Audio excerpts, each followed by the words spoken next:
Hey, how's it going, everybody? Welcome back to Art of Christian Homestead.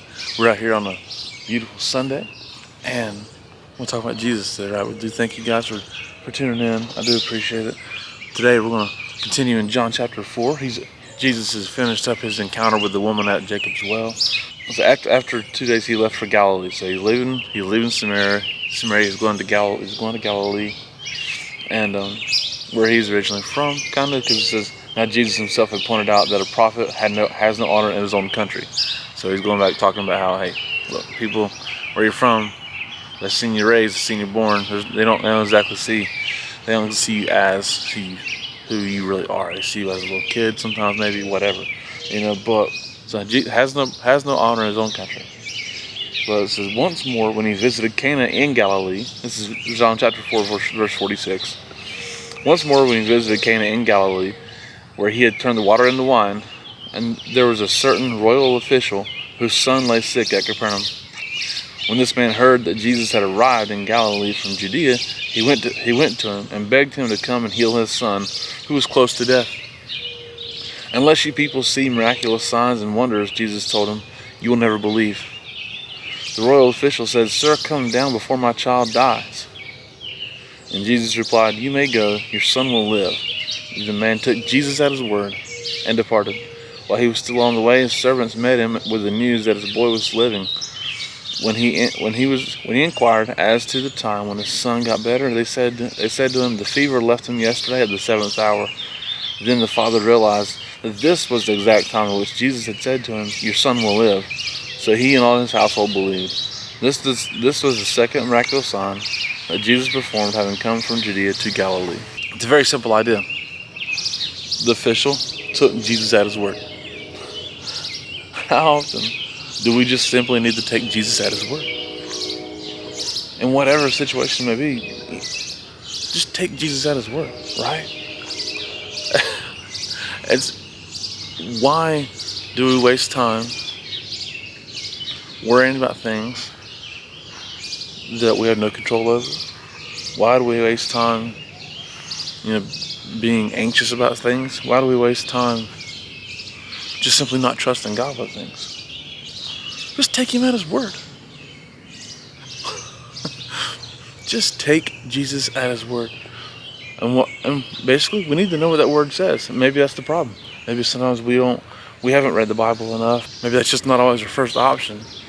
It's to see what God has to say about the situation. I mean, look, there's a ton of promises in the Bible, okay?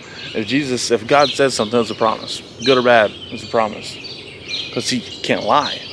God can't lie.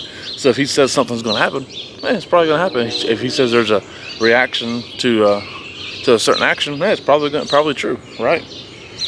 I mean, so I wrote down 3 promises that I found that I think are good for us, right? Are good for us to hear. So Isaiah 41:10 says, so do not fear, for I am with you. Do not be dismayed, for I am your God. I will strengthen you and help you. I will uphold you with my righteous right hand. And it's a good promise to think about. Do not fear. I'm there. I'm going to hold you up with my right hand, right?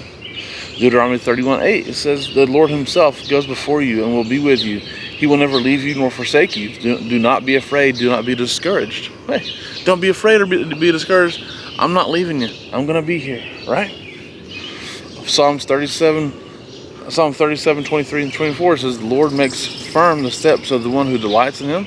Though he may stumble, he will not fall, for the Lord upholds him with his hand. Hey man, look, those are some good promises. There's a bunch of them. That's 3 that I found really, really quickly. Take him at his word. Don't fear. Understand he's with you. He's going to be there. No matter what you go through, he's going to be there. He won't leave you or forsake you. He loves you. So a God who loves you, who won't leave you or forsake you, is going to have your best interest at heart, right? That doesn't make any sense to not. But trust him. Take him at his word.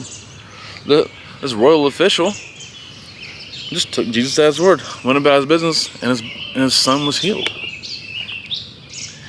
It's a very, very simple thing that's obviously simply hard to do.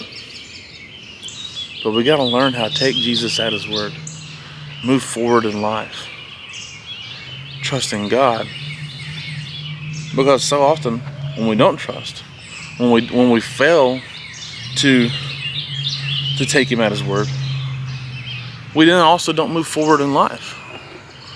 We just stand still. We don't accomplish anything that way, right? Our life just stands still and becomes like stagnant pond water. Stagnant pond water gets stinky. It attracts pests. It's just terrible. And if we don't move forward and take Jesus at his word, we'll be very stagnant in life. Be very stagnant in life. So I do want to encourage you today. It's a very simple one, very simple devotional. It's a very simple idea. I don't want to belabor it anymore, but take him at his word. He loves you. He cares for you. He wants to see you succeed. Jeremiah 29:11. I know the plans I have for you, plans to prosper you and give you a hope and a future. See, he has plans for you. He wants you to succeed in life. He wants you to have a good life here on earth and a good life for an eternity in heaven. But you got to take him at his word and move forward first, okay? So thank you guys so much for watching. Do appreciate it. My name is Jason, Art of Christian Homestead. Love you guys. God bless you and goodbye.